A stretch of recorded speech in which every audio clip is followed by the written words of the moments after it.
Good afternoon. On behalf of the School of Public Health at Georgia State University, I'm delighted to welcome you all to the 2020 John R. Lutzker Lecture Series.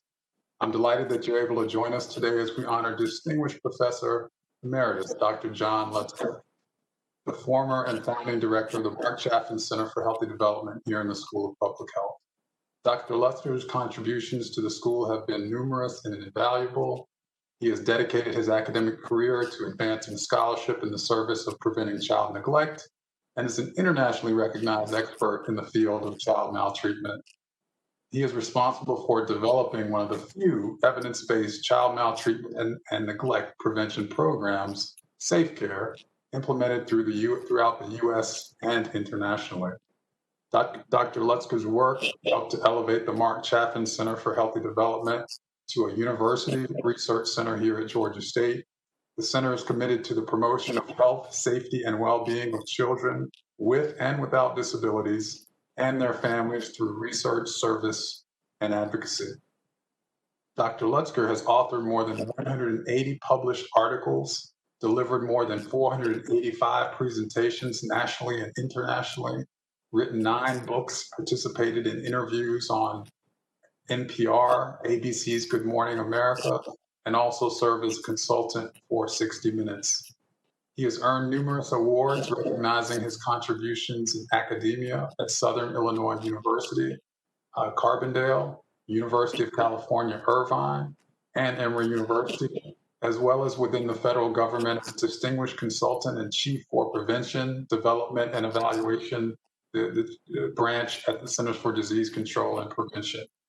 The Lutzker Lecture Series is funded by an anonymous donor and allows the School of Public Health here at Georgia State to host an eminent scholar each year in public health topics such as violence, child maltreatment, child well-being, and intellectual and developmental disabilities, and child welfare policy and advocacy.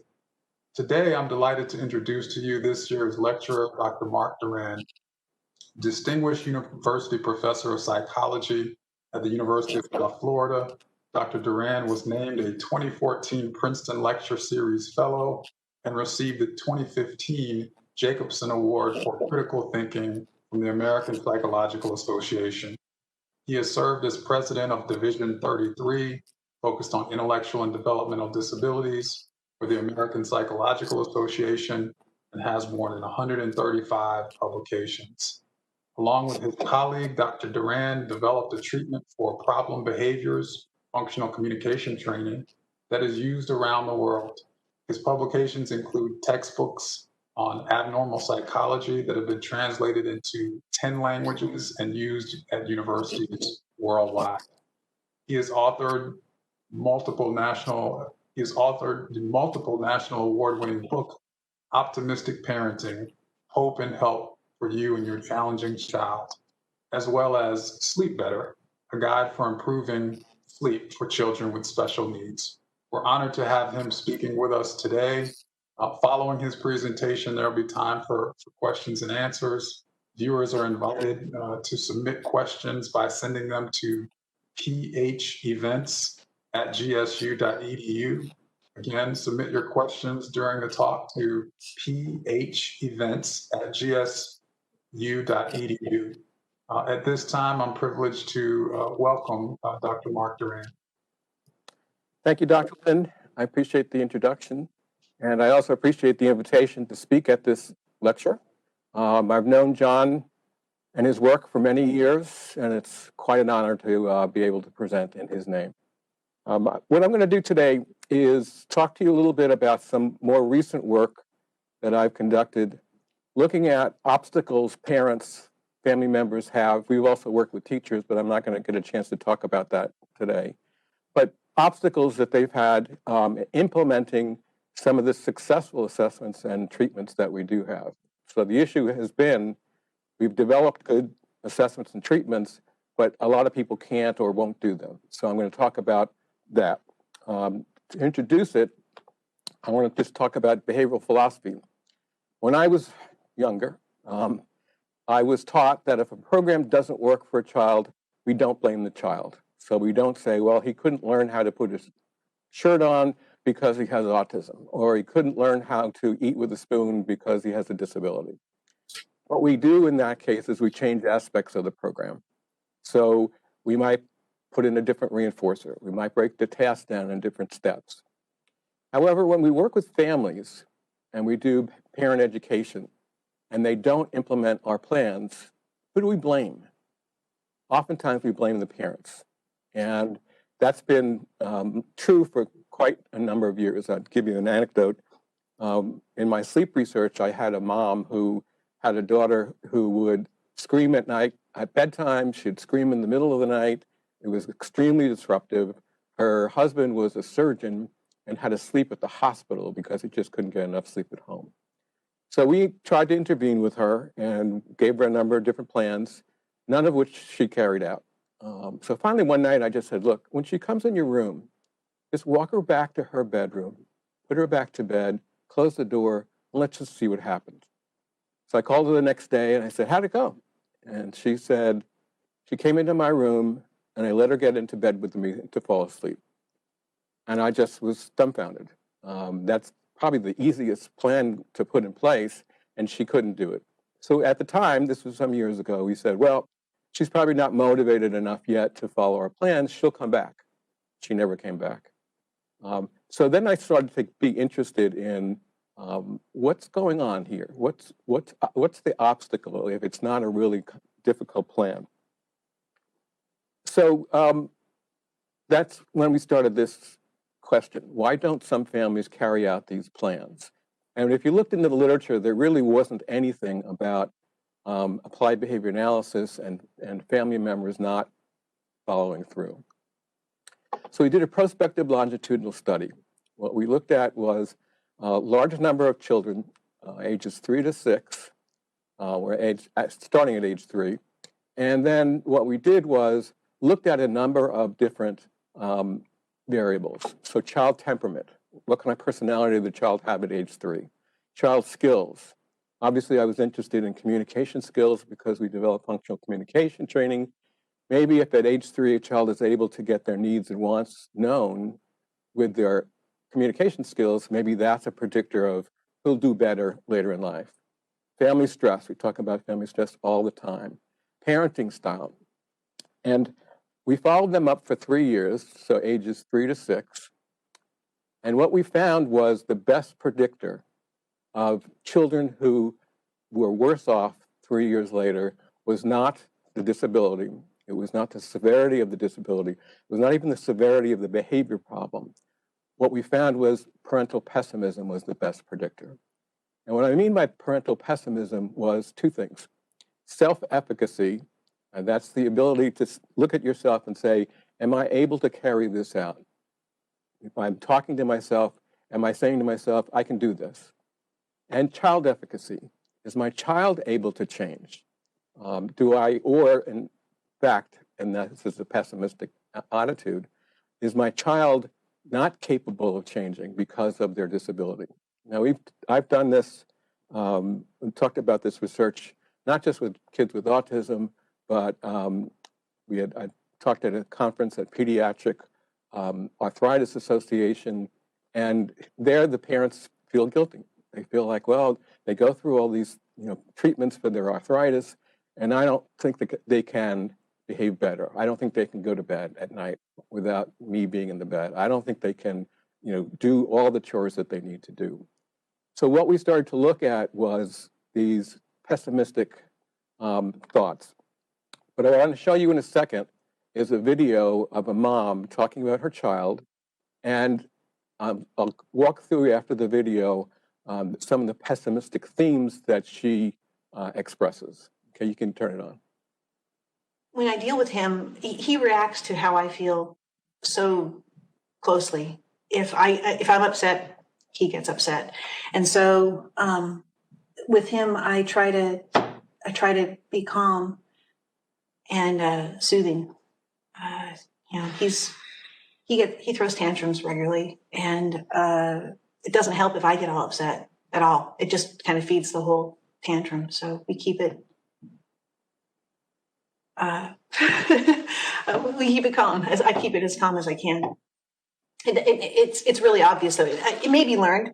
It may be years of tantrums where if I've gotten upset, things get worse, but I've just chilled out. You can't keep doing something if it doesn't work. I can tell when he's going to have a tantrum often because he's really agitated.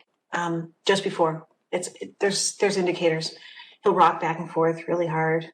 If he's going to have a tantrum, it's going to be in public. I've made the mistake of taking him to like festivals. I wrote about some of those even, and thinking that maybe because it was outdoors, maybe all the people, and all of a sudden he's rolling around on the ground and there's people around going, "What's your kid doing?"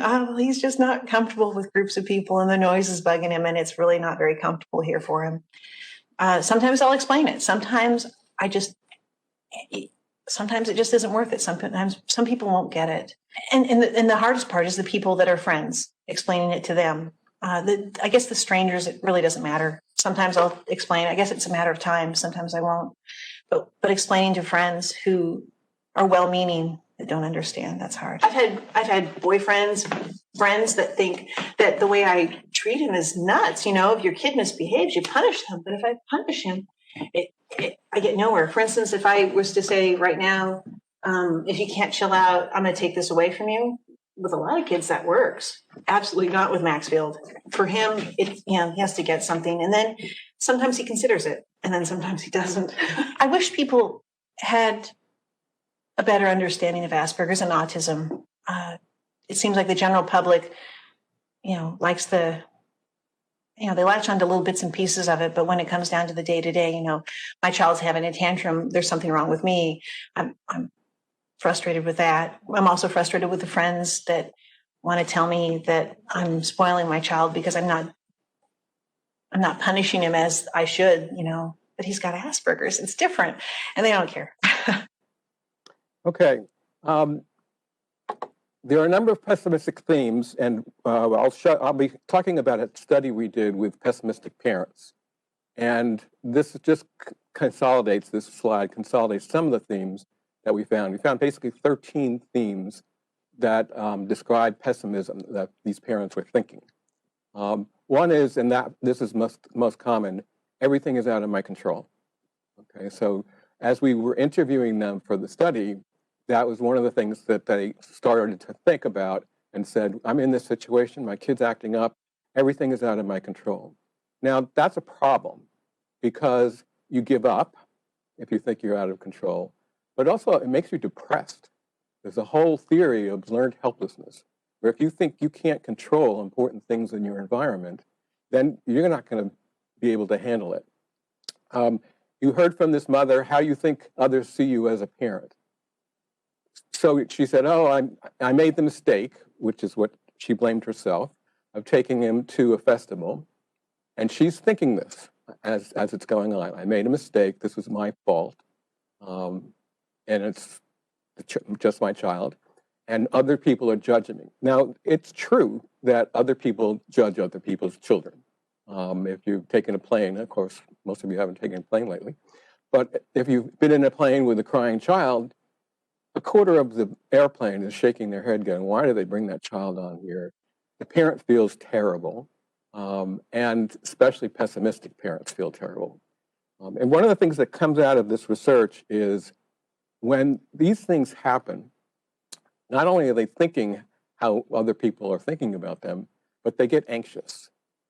We had one mom who had 3 kids with autism who took her to her father's house and had a panic attack. She thought she was dying. And so she said, now I can't go back to my father's house. And this is the thing that we're worried about, is if you start to feel anxious in these situations, you're not going to take your child to the supermarket anymore. You're not going to take your child to the movies anymore. You're going to stop going out in the community. And that's what we see in these pessimistic parents. Their environment starts to narrow, and they can't go places. If your child gets upset, if you drive the different way to the school, then you get stuck driving the same way every single day. And again, what we want to do, and as you'll see, I'll talk to you a little bit about the treatment that we do, is what we try to get parents to do is to stay in the moment. If your child is screaming, don't escape. Because if you escape, then what's going to happen is your anxiety will never go down. You'll just avoid the situation again. Another thing on the slide, child's ability to control his or her behavior. Those of you who are behavior analysts know we've spent many years showing that children can control their behavior, that you can look at it as a form of communication, and we can help them get better by communicating what they need and want rather than through their behavior problems. Catastrophizing, that's another pessimistic attributional style. There's research on pessimistic attributional style. And some of you may know people like this, who when one bad thing happens, they go, oh, this is always a problem. Well, if you think it's always a problem, then you're going to think it's never going to go away. And that's the next one under that, stability of behavior. I had a mom who we were talking about her child and her child's behavior problems, and we gave her a plan, and she did the plan for a whole week, and the behavior problems were severely reduced, and I was delighted, and I was praising her and thanking her, and she goes, I don't know what I'm going to do. I said, what do you mean you don't know what you're going to do? She goes, well, if he can't go to bed at night, he can't go to a friend's house, he can't sleep over, and she, in her pessimistic mind, saw the future as always negative. Couldn't see the progress that was being made right then, but instead kind of thought, this is going to be like this forever. We also have parents who think, why is this always on me? Why am I always the responsible one? We had a mom who was giving her son a bath, and he's always given her a hard time giving a bath. And so we asked her to write down the situation and what happened, and she's complaining, I don't know why he doesn't like the bath, because he likes the pool, and then I can't even get him out of the pool. But she said, actually, he got in the bath okay. I said, oh, good. And then we were talking to her, and she said, why am I always the one that has to give him a bath? You know, why is this on me? And why is he giving me a hard time? And why doesn't somebody else step up? All the time she was thinking these things, he was in the bath doing well. And she said, oh, and he got out of the bath okay. And so we talked about this, and we'll talk about this in our treatment. What was the consequence of you thinking these things? That he's giving me a hard time. Why does he do this? Why am I responsible? And she thought a minute, and she said, I didn't reinforce him because I was too busy thinking about other things. And so we ask parents actually to identify problem situations and good situations because we want them to be in the moment. In a bad situation, I want you to stay there so your anxiety goes down. And in good situations, I want you to notice it so you can reinforce them. I was in the park some time ago, and this mother was walking with her young daughter, and she was on a cell phone talking to her friend. And the little girl went, Mommy, look, a bug. And the mom looked over, she goes, yeah, that's nice. Talks to her friend. And she goes, Mommy, look, a green bug. Goes, that's nice, honey. And she kept talking to her friend. Goes, look, Mommy, a shiny green bug. She goes, that's nice. And then the girl hit her right in the leg. And the mother put the phone down and said, why did you hit me? And I wanted to jump up and say, I know, because you're not paying attention to her. That's why. She was being good, and you were somewhere else. Your mind is somewhere else. And that's what we all do. And we've tried in the past to get parents and teachers to catch them being good. And that requires you to be aware when they're good, because we have a tendency when our children are good to go off and do something else or think something else. So these are just some of the themes that we identified by interviewing these parents. So what we did then say was, okay, if these pessimistic parents have a hard time intervening, can we make them more optimistic? So what we did was took from Martin Seligman's work, Optimism training, and we integrated cognitive behavioral intervention, which is the Optimism training, with positive behavior support. So what we wanted to see was, if we made these families more optimistic, would they be better able to implement our plans? So this was, we call it positive family intervention professionally. when we talk to parents, we call it optimism training or optimistic parenting. And I'll show you, we have the protocols for the intervention that are published. And then we also have a book that describes for parents how to do this themselves. And so in the study, what we did was took two groups of families, each of whom scored high in pessimism. They had a 3 to 6 year old child with severe behavior problems. And what we did was a randomized controlled trial. So half the families were randomly assigned to just positive behavior support training. The other half were assigned to positive behavior support training, but with this optimism training embedded in it. And we made sure that we spent equal amount of time with both of those groups, so there couldn't be a question of whether, well, you just spent more time with the optimism training people. We had 90 minutes per individual sessions, and we did it individually at this initial study. There have been other groups now who have tried it in group settings. We weren't sure if we would get parents to open up in group settings. I mean, we've had parents who've said things like, one of the themes that some parents have is, when my child acts up like this, I don't want other people to think he's a freak. And they feel horrible thinking that, but that's what they think. It's embarrassing, and then he won't have friends because other kids are going to be afraid of him. So we did two things. We did standardized measures from the parents about how well their children were behaving. And again, this was one of the criteria was that it was severe behavior problems. So we had standardized measure of that. What's not up there is we also did pre, post, and a year later videos of the parents working with their child. And what we did was we asked the parents, pick a situation at home that's a real problem for you. We scripted it, and then we videotaped a number of different sessions of that, pre, post, and a year later. And this was fortunate that we did that because it brought us to a surprising conclusion. So this is one of the things we had them work on, and this is to get them to practice being aware of what they're thinking in these difficult situations. So this is we have them write down the situation, what happened, was it a success or a difficulty, what did you believe, and then later we teach them what to think about what the consequences are. And excuse me, I'm going to turn around because I can't read it from here, but when my son sat down for dinner, he started whining and crying. So that was difficult for this parent. I thought we'd never have a normal dinner, felt defeated, thinking that meals will always be a problem. So there's this stability again. I gave him cookies so he would stop crying.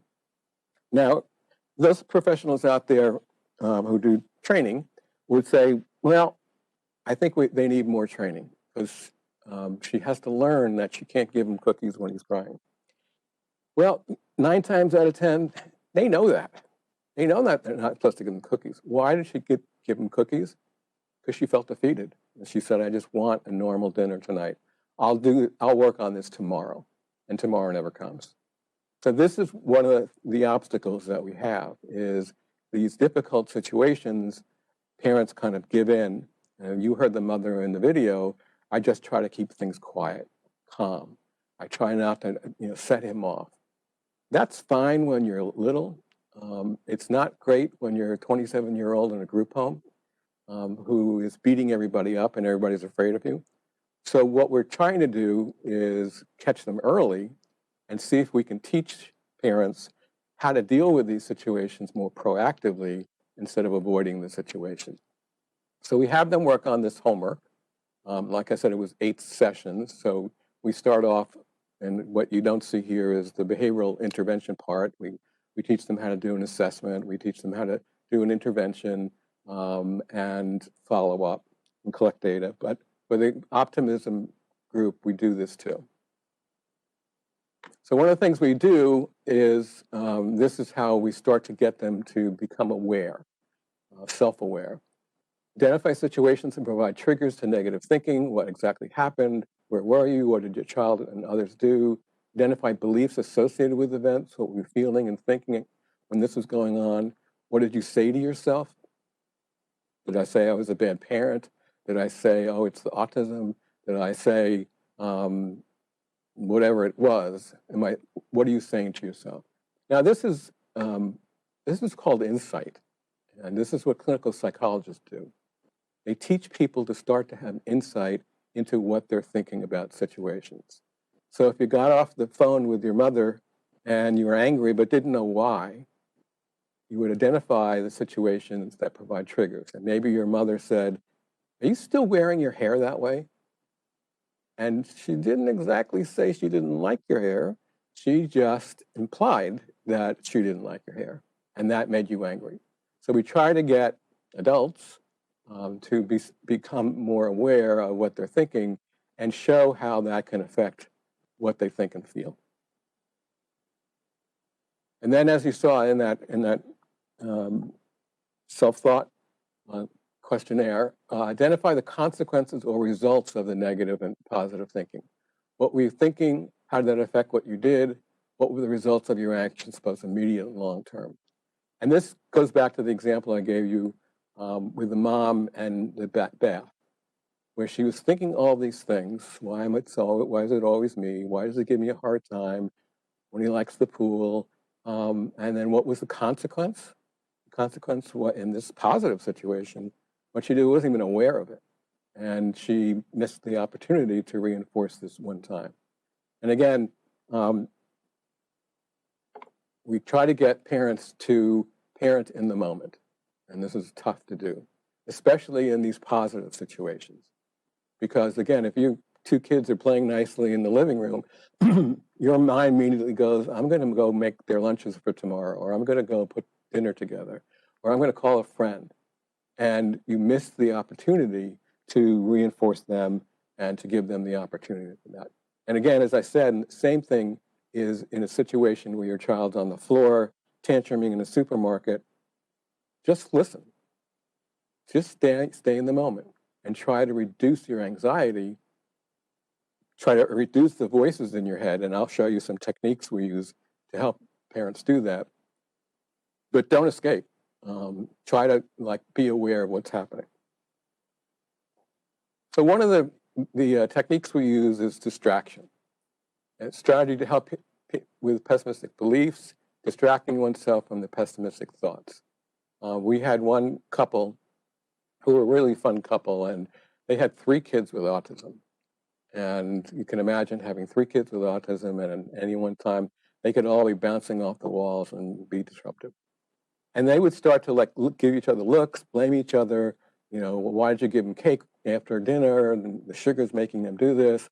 And so what we try to do is say to them, come up with a phrase or a word that would distract you from this negative interaction. And they looked at each other and laughed. And the mom said, yippee-ki-yay. Now I thought, and the person who was facilitating with them, we thought that had something to do with their sex life. So the facilitator was kind of taken aback. She goes, oh, I don't really want to know what that means. And some of you may recognize it. It's a line from Bruce Willis in, forget the movie, but Die Hard, where just before he shoots somebody, he says, yippee-ki-yay, and then he says something that I can't say in front of you. And that just made them laugh, like, we'll just shoot them all. So we had to go look it up, and then came back the next session and made them promise not to shoot their kids. But it made them laugh, and it made them just get distracted and basically say, this is surreal, this is bizarre, let's just go back to following the plans that we have. And so we try to get parents to do distracting things like that so that they can get out of the moment, get out of the negative thoughts, and go back to more positive thoughts like, okay, we have a plan. This is how we're supposed to handle it. Let's get back on. We also have a technique called disputation. You identify the negative belief. I was a bad parent. One of the parents who went to her father's house, she said the kids were all running around. They were picking things up. And she said, I'm a bad mother because I couldn't handle this. List the evidence that supports this belief. Why were you a bad mother? Well, because they were acting up. Find alternative explanations for the problem. And the facilitator said, did you child-proof the house first? She goes, no. Did you tell them the rules of the house before you went in? No. And then evaluate the usefulness of maintaining the belief. She goes, is it useful for you to think that this was your fault? She goes, no, and now I'm afraid to go back to my father's house. So we're trying to get them to kind of rationalize and look at the evidence for what they're thinking. And in her case, it wasn't her fault, and she can go back to making this a better situation. So that's called disputation. And finally, substitution. Replace the pessimistic ideas with positive thoughts or affirmations. This is a difficult situation, and I'm handling it well. I'm a committed, loving parent. If I can follow through with my plan, things will get better. Now, there's, if you remember Al Franken before he was a senator, he was on Saturday Night Live, and he'd look in the mirror and he'd say positive, affirmations to himself. It was a very funny sketch he would do. And this is not what we're saying. Don't say things that are not true, but say things that say, okay, this is tough, but I'm handling it, and I'm committed, and I'm going to keep doing it, and I can follow through on my plan. My wife and I had a difficult child. He's not watching this, so it's okay if I say this.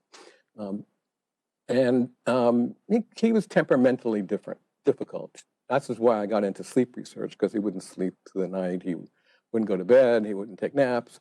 And he was difficult. And when he became a teenager and he was still difficult, my wife was just like, I can't believe this. He's so difficult. We must be bad parents. I said, no. I said, if he didn't have us as parents, he'd be in jail. We got him to the point where he could function. He went to school. He got a college degree. He has a nice job now. And we actually have a great relationship now. I hate to say it took about 30 years, but we got to the point where he kind of understood where we were going.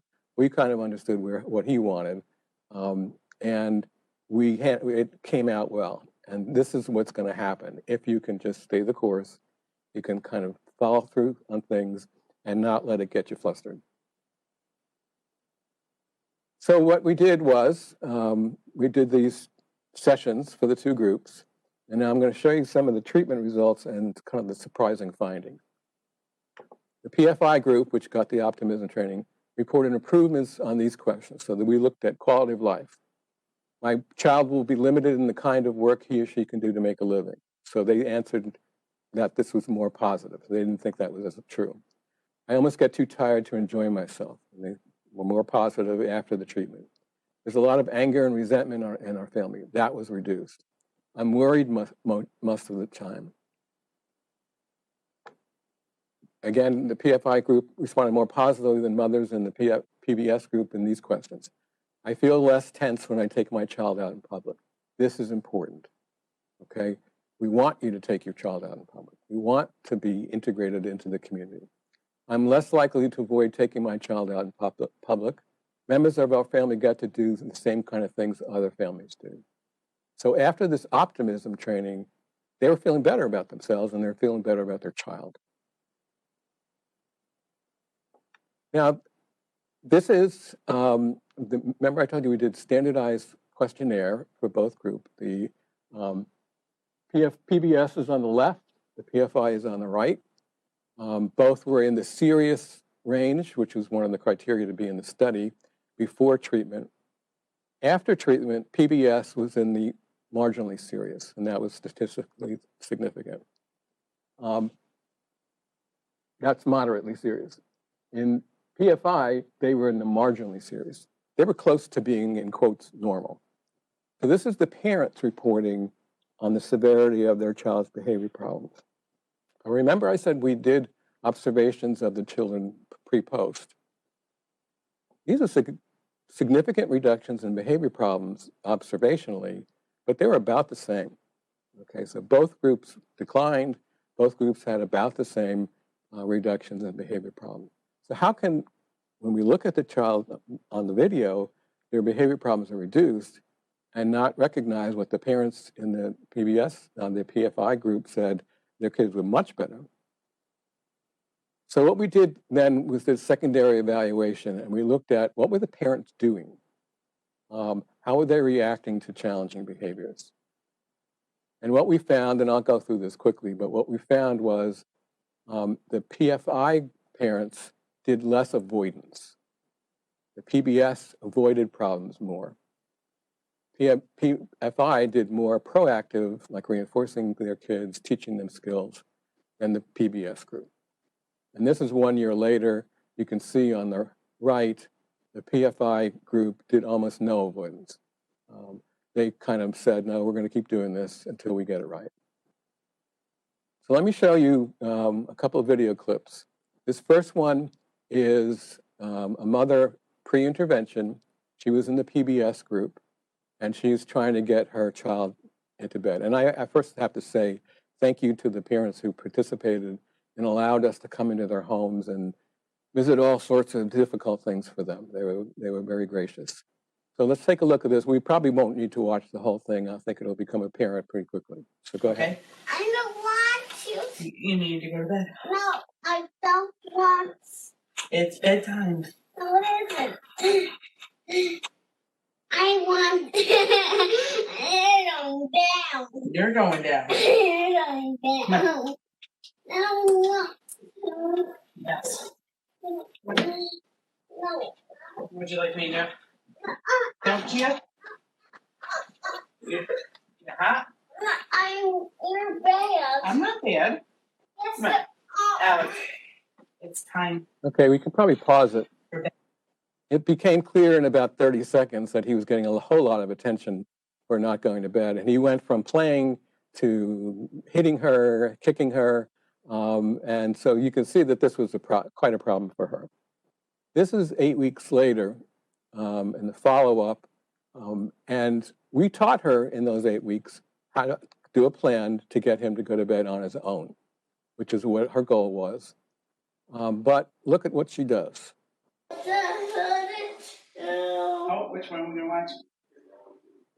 Yeah, which one are we going to watch? Yeah. We could probably stop it. What she did was got into bed with him, put the television on, and waited for him to go to sleep. Now, his behavior problems went down from pre-post, but this isn't what we wanted.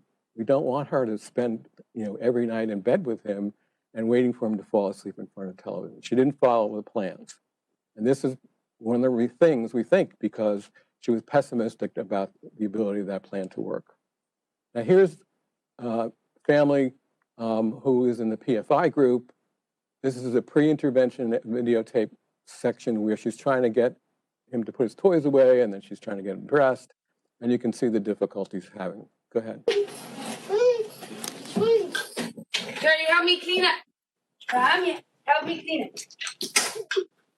You're playing games. Come on. Here, put this in. Clean up. Charlie, you helping? Are you helping? There's a squiggly thing on the bed, and that's his little sister. It's time for bed. I'm done. Oh, done what? We have to clean up.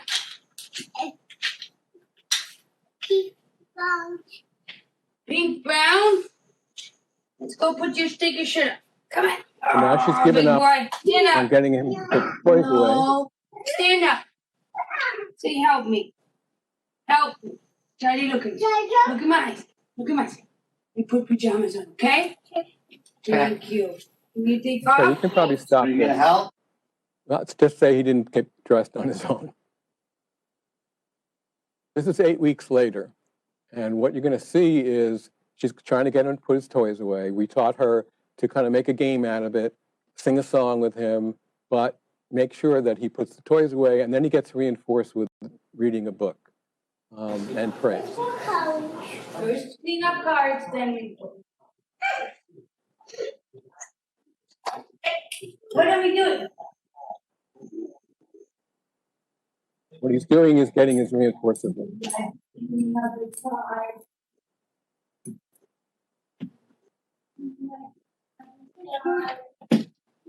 There's one. A key. One card. Okay, first clean up cards and then we put, okay? Jojo, don't have to roll Charlie's Go, card. clean up, Charlie, and then we clean put. up. Right on your big. I think I might have. Good boy, cleaning up all those cards so we can read the book. Put the cards in the box, Alright. There's one behind you. And right behind you. Good job, Charlie. Very nice. Yay! Alright. Now we sit on the book. Okay, this is not rocket science behavior analysis. The difference is she persisted. So when he ran away, instead of her putting the toys away, because it's easier, she persisted. He eventually put the toys away, and then they read their book. So this is the kind of thing we saw, the differences between the two groups. Even though in the case of the child going to bed, the behavior problems themselves went down, the mothers are reporting that it's still a problem. And in the case of the PFI, they're following through, the behaviors are going down, and they feel more in control that they're doing this. So both groups result in significant improvement in child behavior. These improvements continued after 1 year. Parents reported overall improvements in quality of life. The PBS families tend to use avoidance strategies to improve the child behavior.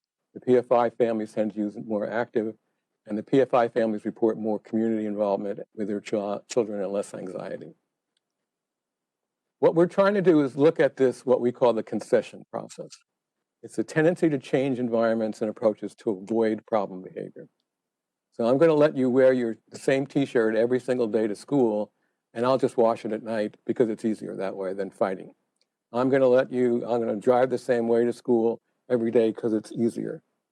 This has a tendency to increase problems over time, and the optimism training seems to counteract that process.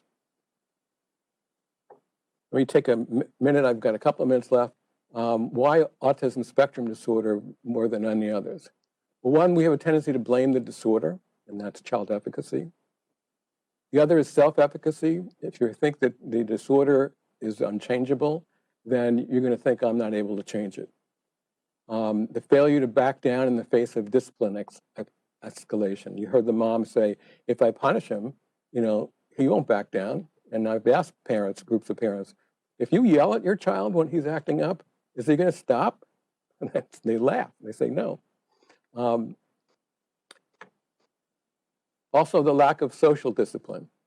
When mom calls you by your full name, if you are typically development, that may scare the heck out of you. My sister was the wild one in our family. And when you heard my mother say, Bonnie Christine Durand, everybody stopped. That does not happen in autism. Okay, so there is a failure to back down in this discipline escalation. There's also some research on subjective reaction to stress.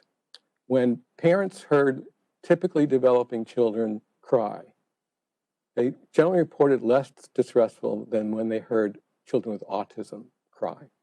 So there's a number of factors that may increase the likelihood that this is going to occur more often in autism. So we've already talked about this. I mentioned briefly there are protocols for this. The top book is the Facilitator's Guide. It's got all 8 sessions. It's got exactly what you're supposed to do through all the 8 sessions. The bottom one is a Positive Family Intervention Workbook for parents, and it has all the assessments and diaries that need to fill out and goals for each of the sessions. And then this final one I mentioned before, Optimistic Parenting. This is a book that we give to parents who can try to do this on their own. So it includes not only instructions on how to improve behavior problems, but also how to look at your thoughts In there is a thought quiz where you can kind of answer questions about the 13 themes that we found and see if that relates to you. I'm done, and I'm just waiting for the applause like we hear at empty football games. But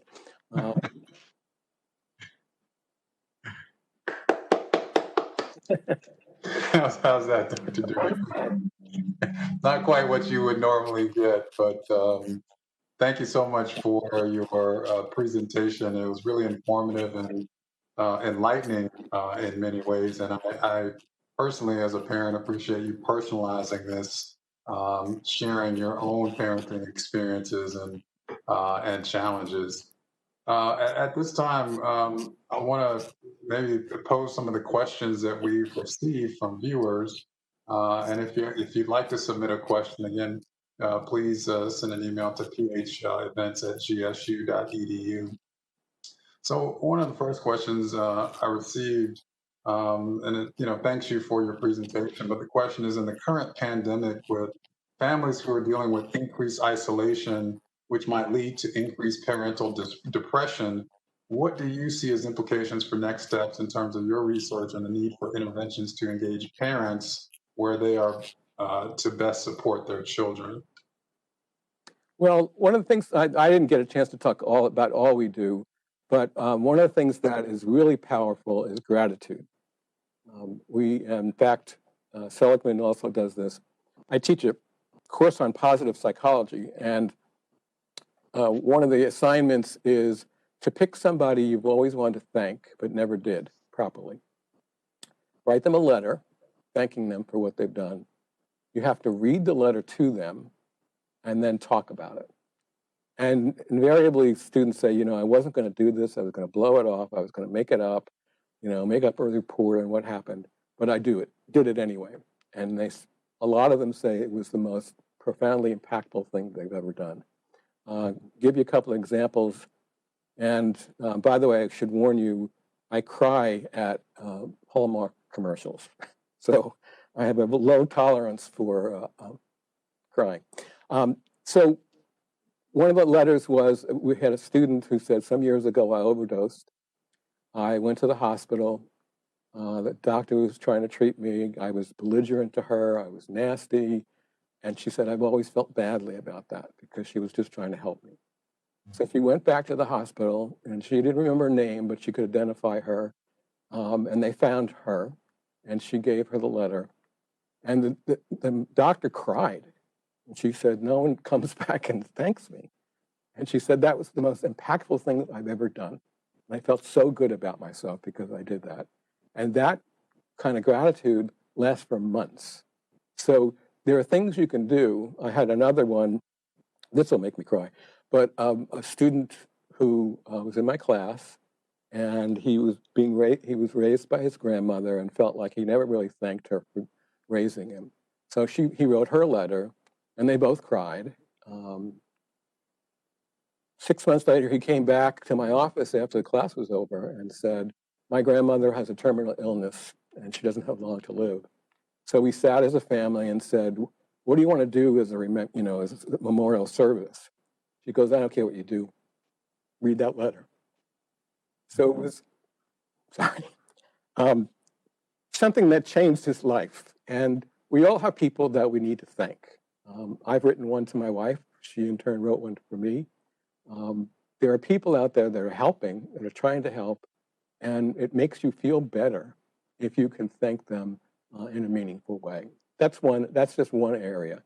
You obviously want to rely on the strength of people. You want to stay socially connected. So even these terrible Zoom meetings, and we have something called Teams here, at least you're socially connected with other people and can text somebody, you can call somebody. My wife's on the phone all the time because she just feels the need to be socially connected. I'm an introvert. I said I was perfectly designed for a pandemic. Staying in the house is fine with me. Not going to parties is fine with me. So anyway, those are just two things. Yeah. Well, thank you. Another question we have It says for parents who engage in pessimistic thinking, we might anticipate that they are at higher risk for depression, including severe depression symptoms that may include suicidal ideation, self-harm thoughts. The protocolized intervention you have described today focuses on changing thinking, cognitions. What have you found or do you see as needed in terms of increasing parent behavioral activation, doing things to feel better? Have you found or do you think that some parents who are struggling with elevated depression symptoms may need support to engage in behavioral activation to increase the probability that they are more willing to stay in the moment? Well, first of all, we focus on thinking and we don't focus on feelings because we think if we can change the way you're thinking, that'll change the way you feel. My wife always says, I'm trying to please people. Why are you always trying to please people? And I say, that's just the way I am. That's not going to change. The question really is, what's going through my head that I feel like I need to please people? What am I saying to myself? Are they going to like me? And so those are some of the things. Obviously, exercise in any form can help people who are depressed. If you can go outside, we have trouble here in Florida in the summertime. Feels like 110 degrees every day.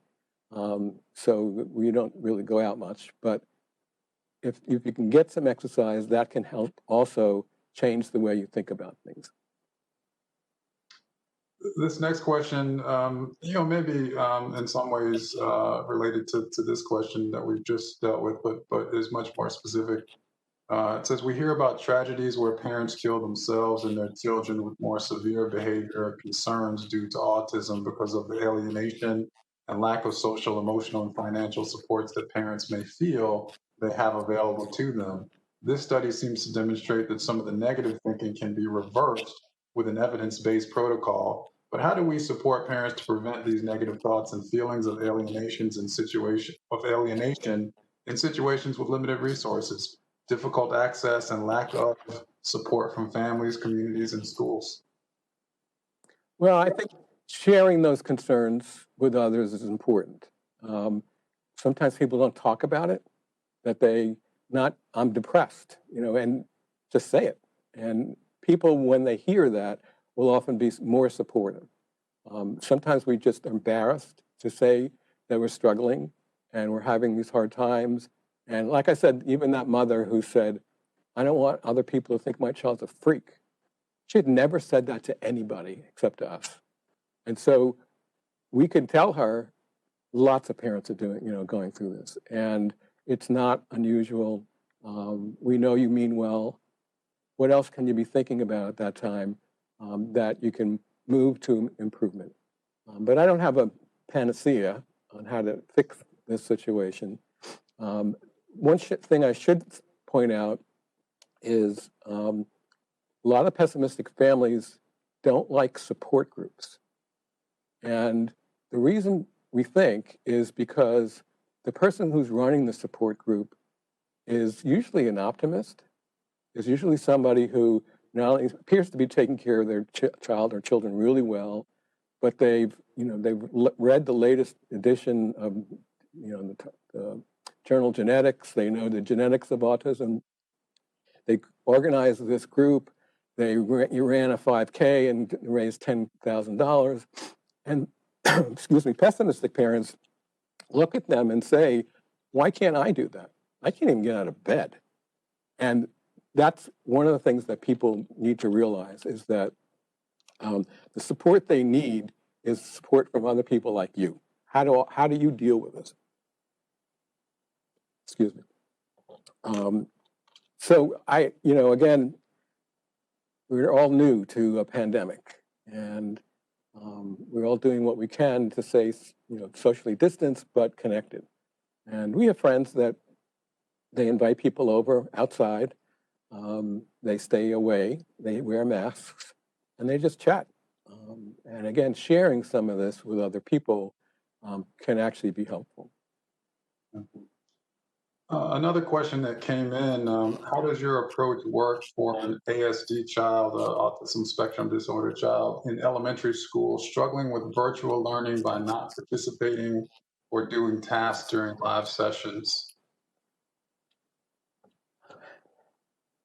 I often told my wife, don't sweat it. You know, this is going to be over at some point.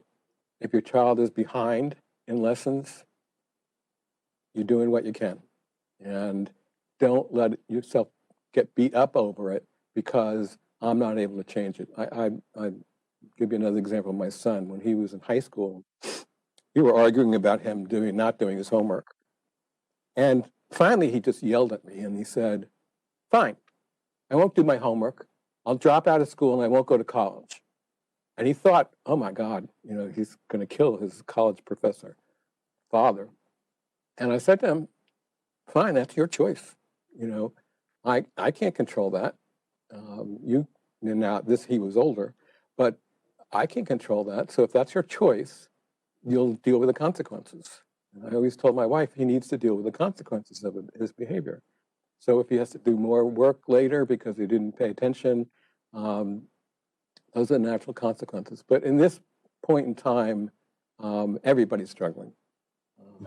And people who I go to restaurants I used to go to, and they only have half the staff. And I know those people used to work paycheck to paycheck, and I don't know what they're doing now. And you kind of feel bad for a lot of people, and at the same time, feel guilty but grateful that I'm not in that position. And I'm not going to be able to do everything I want. I'm not going to be successful at everything I want to be successful at, but there are people worse off than I am. And so that's something to consider, that you're doing the best you can. We've had the phrases in there. I'm a good parent, I'm doing the best I can, and we'll deal with it when this is over. Yeah. This will be the last question, and it's my question. And I'm really thinking about a systems and population health approach. What are what's the reach of these approaches, and what are opportunities to scale up or expand the reach so that more children and families are benefiting from this wonderful research that you're doing? Well, right now, there are other labs around the world who are trying different versions of this. Like I said, at St. John's University, they did group therapy so they could work with more families than an individual, and they got some good results.